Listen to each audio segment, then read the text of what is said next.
Good morning, students.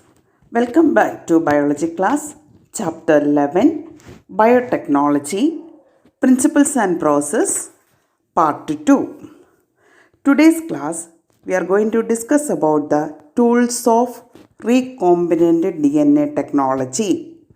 Okay, recombinant DNA technology or the genetic engineering can have some tools. First one, enzymes. There are three enzymes mainly: restriction enzymes, polymerase enzymes, ligase enzymes. Second tool, vectors, that means the carriers, plasmids. And the third point, host organism. Okay, enzymes, vectors, and the host organism.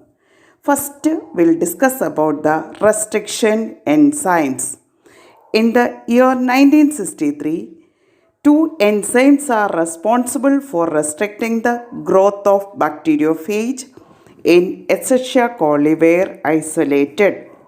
One of these added methyl groups to DNA, while the other cut DNA. The latter was called restriction endonuclease.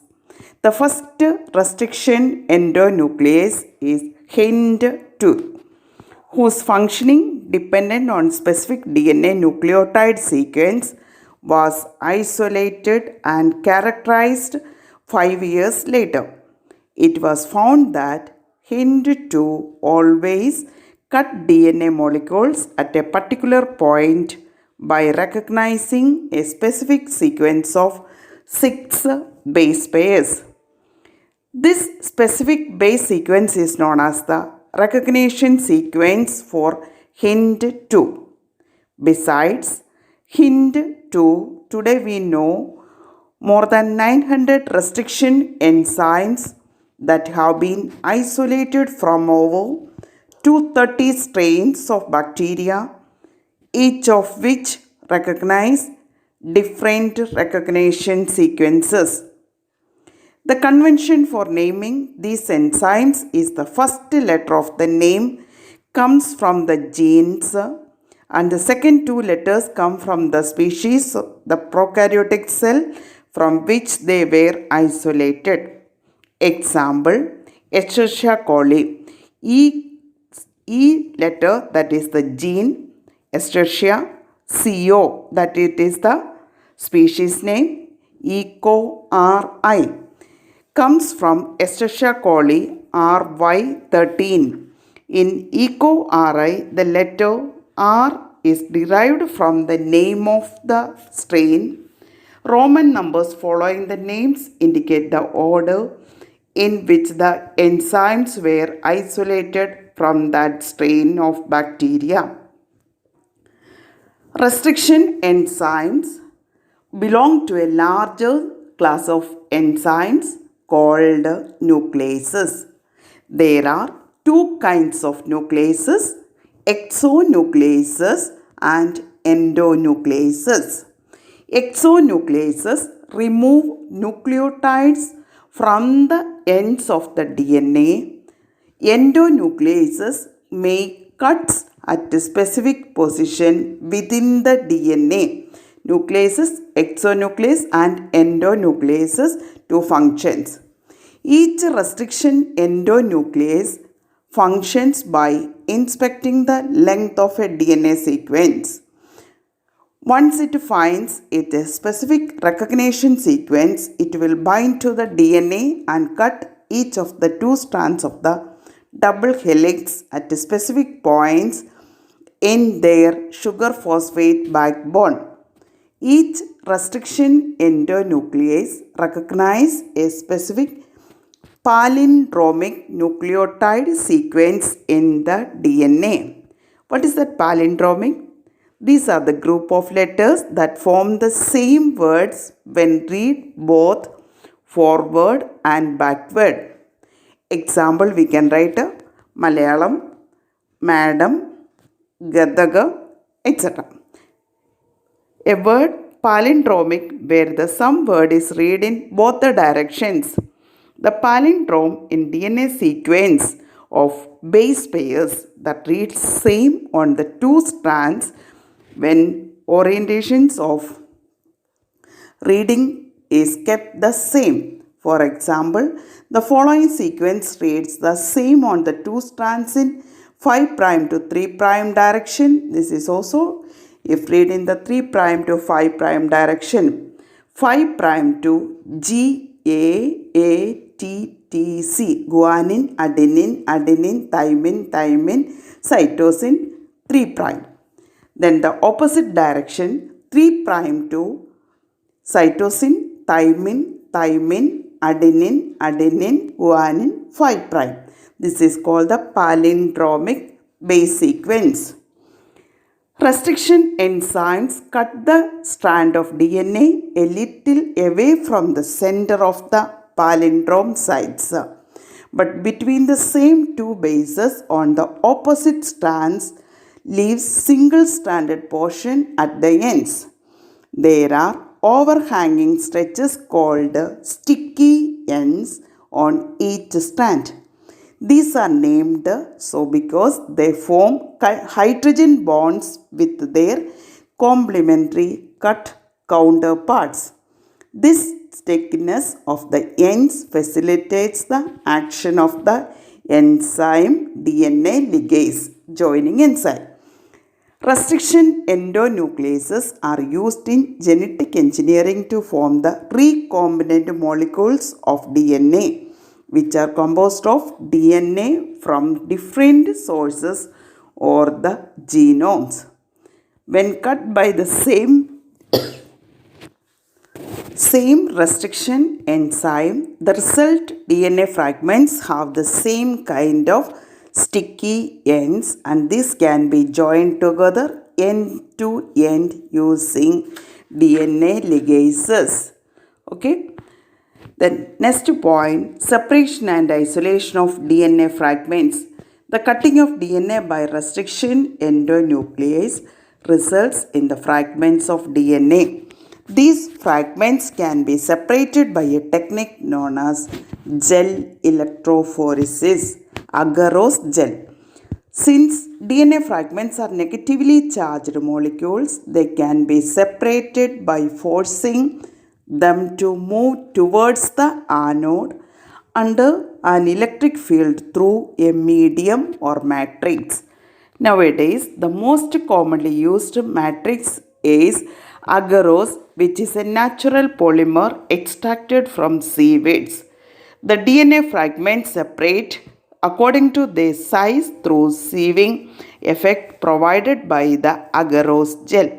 Hence, the smaller the fragment size, the further it moves. Look, the separated DNA fragments can be visualized only after staining the DNA with a compound known as ethidium bromide.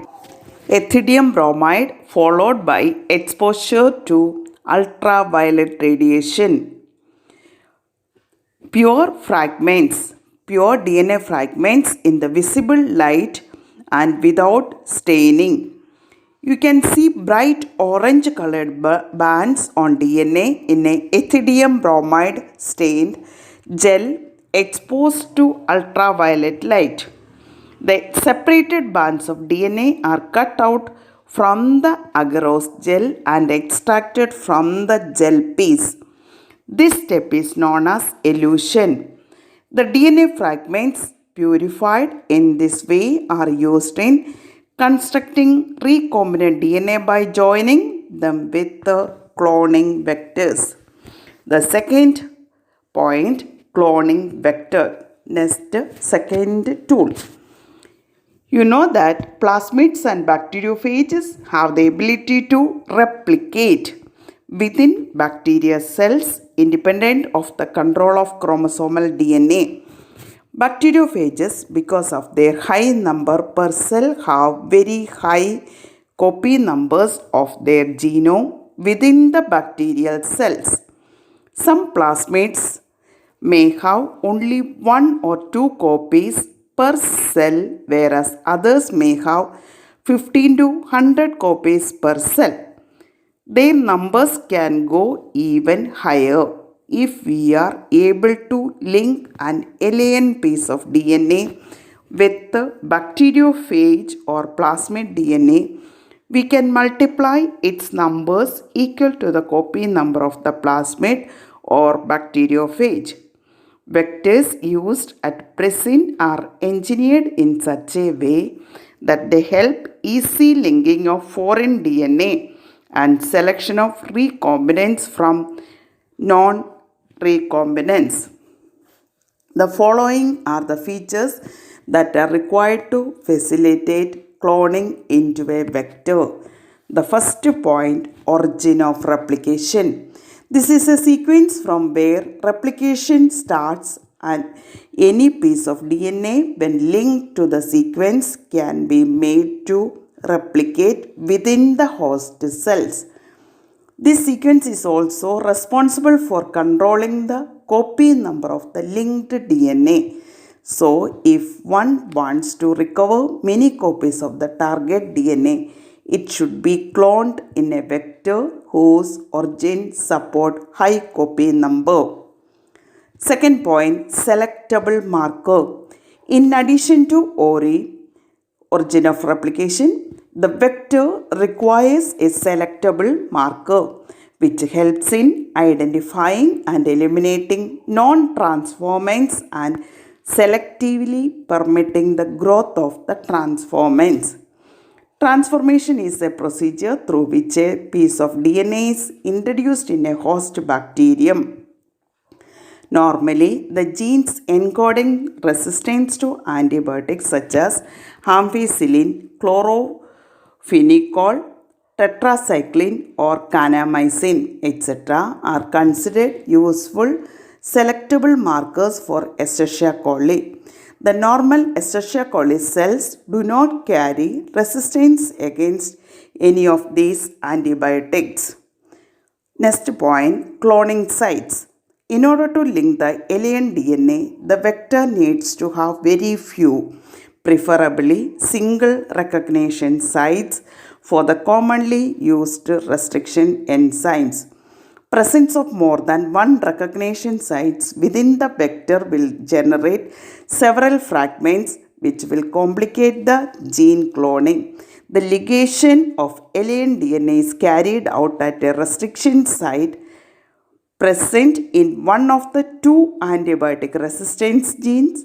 For example, you can ligate a foreign DNA at the BAMH1 site of tetracycline resistance gene in the vector PBR322. The recombinant plasmids will lose tetracycline resistance due to insertion of foreign DNA but still be selected out from non-recombinant ones by plating the transformants on ampicillin containing medium. The transformants growing on ampicillin containing medium are then transferred on a medium containing tetracycline. The recombinants will grow in ampicillin containing medium but not on that containing tetracycline. But non-recombinants will grow on the medium containing both the antibiotic. In this case, one antibiotic resistance gene helps in selecting the transformants, whereas the other antibiotic resistance gene gets inactivated due to insertion of alien DNA and helps in selection of recombinants. Selection of recombinants due to inactivation of antibiotics. It requires simultaneous planting in two plates having different antibiotics. Therefore, alternate selectable markers have been developed which differentiate recombinants from non-recombinants on the basis of their ability to produce color in the presence of a chromogenetic substrate. In this, recombinant DNA is inserted within the coding sequence of an enzyme beta-galactosidase. This results into inactivation of the enzyme, which is referred to as insertional inactivation. The presence of chromogenic substrate gives the blue colored colonies if the plasmid in the bacteria does not have an insert. Presence of insert results into insertional inactivation of the beta galactosidase and the colonies do not produce any color. These are identified as recombinant colonies. Thank you.